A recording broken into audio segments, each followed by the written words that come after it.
اهلا وسهلا بيكم على قناه عدلي تيوب. معاكم جرجس عدلي، سينيور الكتريكال تكنيكال اوفيس انجينير، ومكملين مع بعض في البلاي ليست بتاعتنا واللي موضوعها ازاي تبدا مشروع من الصفر على برنامج الريفت. اتعلمنا في الفيديو السابق ازاي نقدر نعمل لينك للموديلز الخاصه بالتخصصات الاخرى داخل الموديل بتاعنا، لكن كانت واجهتنا مشكله في نهايه الفيديو، هي ان اللينك الخاص بالميكانيكال لما عملنا له اد اللوكيشن الخاص بيه طلع مختلف عن التو لينكس الاخرين الخاصين بالاركتكشر والاستراكشر. يعني لو جينا بصينا كده مثلا على الجريد، هتلاقي ده الجريد رقم 1 الخاص بالاستراكشر، اللوكيشن الخاص بيه مختلف عن الجريد رقم 1 الخاص بالميكانيكال موديل.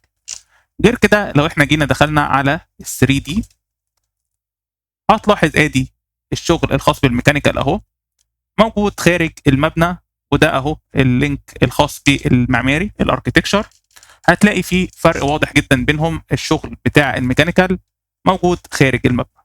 فموضوعنا النهارده ازاي نقدر نحل المشكله دي مع بعض خطوه بخطوه على برنامج الريفت. اول حاجه هنعملها ان احنا هنحترم الشغل المعماري، فهنتاكد كده ان احنا عاملين بن لللينك المعماري. هنقف على اللينك الخاص بالاركتكشر وهنضغط عليه رايت كليك، وهنختار سيلكت اول انستنس ان انتاير بروجكت.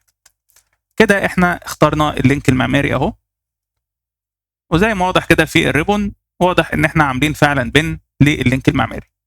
تاني حاجه هنمسك اللينك الخاص بالميكانيكال وهنعمل له دراج اند دروب كده في مكان بعيد، بحيث ان احنا نقدر نعمل له الاين مع اللينك المعماري.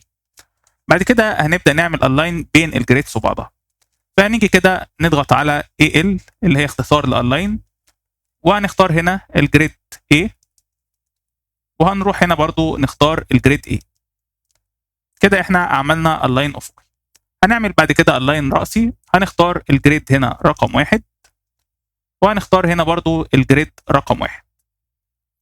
كده احنا قمنا بضبط اللوكيشن الخاص بالميكانيكال مع اللوكيشن الخاص بالاركتكتشر.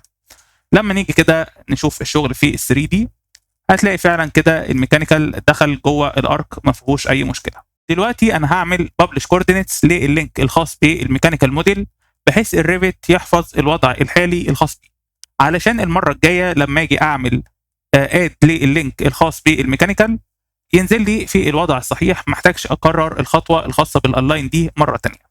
فعلشان كده هاجي من المانج تاب، بعد كده هضغط على كوردينيتس واختار ببلش كوردينيتس، وهاجي اقف هنا كده واختار الموديل الخاص بالميكانيكال. هضغط على تاب لحد ما يعمل لي سيلكت على الميكانيكال موديل. بعرف منين ان هو عمل لي سيلكت على الميكانيكال موديل؟ بيظهر لي اسفل الشاشه اهي الخاصه بالريفت ان هو اختار لي الميكانيكال موديل. هاجي كده، يعني لو مش واضحه اهي، اختار لي كده الميكانيكال موديل. بعد كده هنضغط على اوكي. بعد كده هدخل على المانج لينكس، هنضغط هنا على الريفت لينكس رايت كليك وندخل على المانج لينكس، وهاجي كده اختار اللينك الخاص بالميكانيكال وهضغط على سيف بوزيشن، وهنضغط على سيف، وهنضغط على اوكي. تعالوا كده نعمل ريموف لللينك الخاص بالميكانيكال ونشوف لو عملنا له اد مره ثانيه هينزل في اللوكيشن الصح ولا لا. اجي كده ادخل على المانج لينكس واختار الريفت لينك اهو الخاص بالميكانيكال، وهضغط على ريموف وهضغط على اوكي. اتشال خالص اهو اللينك الخاص بالميكانيكال. تعالى كده نعمل له اد تاني من المانج لينكس، وهنضغط على اد واختار الميكانيكال موديل. نقطة مهمة جدا بقى، لما هختار الميكانيكال موديل المرة دي مش هختارها اوتو انترنال اوريجين تو انترنال اوريجين، لكن هختارها باي شيرد كوردينتس عشان يستخدم الكوردينتس اللي انا لسه عامل لها ببلش من شوية.